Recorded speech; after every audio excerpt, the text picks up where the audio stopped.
అధ్యక్ష ఇంకొక మాట కూడా అడుగుతా ఉన్నా అధ్యక్ష, నేను ఇవాళ మళ్ళీ ఒకసారి రిపీట్ చేస్తా ఉన్నా. కౌలు రైతులకు ఆ రోజు ఇప్పుడు పేరు కూడా పలకరించట్లేదు అధ్యక్ష, వీళ్ళు పేరు కూడా చెప్పట్లేదు కౌలు రైతులది. ఆ రోజు 22 లక్షల మంది కౌలు రైతులకు ఉత్తరాలు రాశారు ముఖ్యమంత్రి గారు ఆనాడు మరి పిసిసి ప్రెసిడెంట్గా. మీకు రైతులకు ఇచ్చేది వేరు, కౌలు రైతులకు ఇచ్చే రైతు బంధు వేరు.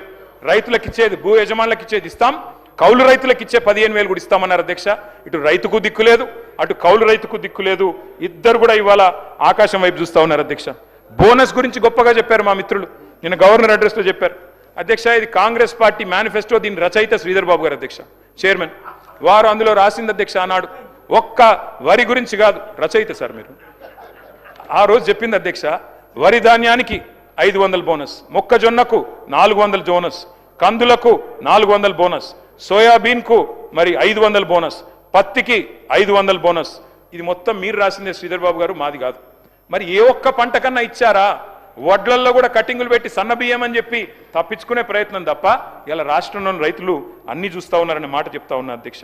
చివరికి ఎరువులు అడిగితే అధ్యక్ష రైతుల మీద దాడులు చేస్తూ ఉన్నారు అధ్యక్ష, పోలీసు వాళ్ళతో దాడులు.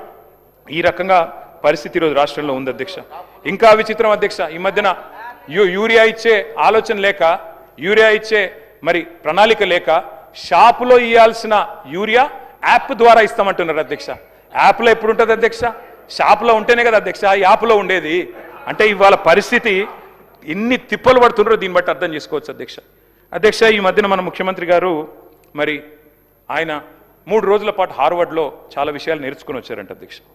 ఆ కోర్సుకు ఫీజులు, రాను పోను విమానం ఖర్చులు అన్ని ప్రభుత్వమే కట్టింది అధ్యక్ష. ఇది మేము ఆర్టీఐ ద్వారా తీసుకుంటే వచ్చింది అధ్యక్ష.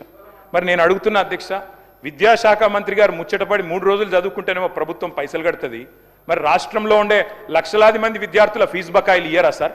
10,000 కోట్ల రూపాయల ఫీజు బకాయిలు ఎప్పుడు ఇస్తారు అని రాష్ట్ర ప్రభుత్వాన్ని నేను అడుగుతా ఉన్నాను అధ్యక్ష.